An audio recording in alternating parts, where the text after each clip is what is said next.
we will learn about surface area and volume of cone. Let's join this vertex to the center. When this line is perpendicular to the radius, you call it right circular cone. So the formula will be for the right circular cone, and we name this slant height as L. This is the height and this is the radius. Now this is perpendicular, so this angle will be 90-degree angle. So using Pythagoras, we can say L square is equal to R square plus H square. I have used Pythagoras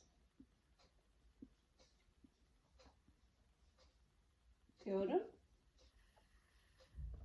which says this side opposite to 90 is your hypotenuse. So hypotenuse square is equal to sum of the square of the legs. These are the legs of the right angle triangle. So Pythagoras theorem gives me this slant height L square is equal to height square plus R square. So L can be calculated when you find square root of R square and H square. And what is L? L is slant height. H is height of cone. Height of cone. And R is your radius. And this we are talking about right circular cone, because the line joining vertex and the center of the base is perpendicular to this base. Now let's talk about the surface area. This curved surface area we'll write about.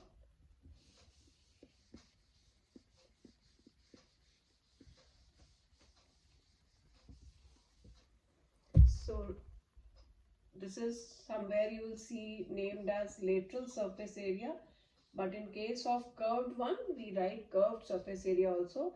Lateral or curved surface area of cone is pi r L. Now we have talked about the curved surface area, but when we talk about total surface area, we have to add area of this base also. So we have to learn them separately also. So if it is a birthday cap, this base will not be there. Then if you are calculating the surface area, you are just talking about pi r L. If you are talking about ice cream cone and you want to see how much material used to make that cone, you will have a cover also here. So then we will talk about the total surface area.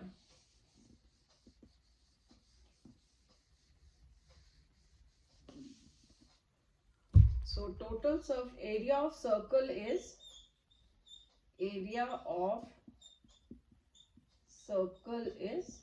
pi r square. So we write total surface area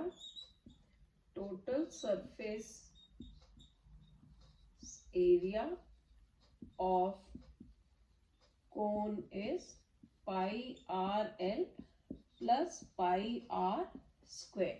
What do you mean by r square? R into r. Now let's see what is common. This pi is common and 1 r is common. So let's write the common thing outside. Pi r.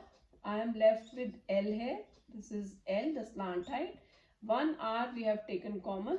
I am left with 1 r. So this is the total surface area of cone. Now let's write about the volume of cone.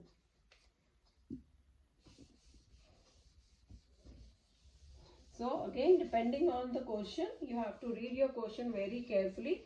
If they are talking about a tent, conical tent, so that means you are finding the curved surface area to find how much material required to make the tent. Now you can see this cone is a right circular cone, because this is making a 90-degree angle. This is my right circular cone. Similarly, if I'll make a right circular cylinder, right circular cylinder,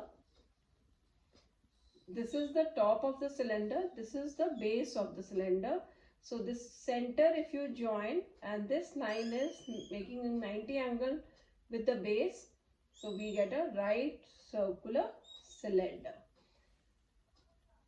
Now, to understand the volume, what we do, if it's a hollow cone, hollow means you can fill up something inside, and this is my hollow cylinder, I can again fill up something inside.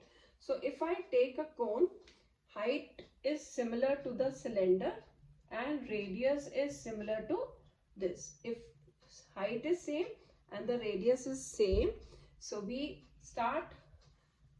can take some material which we can pour and fill up here. You will see that three cones required to fill up this cylinder. So that's why we take volume of, we have done volume of cylinder as base area into height, that is pi r squared, and three cones fill up this cylinder, so we can take volume of cone is 1/3 of pi r square h.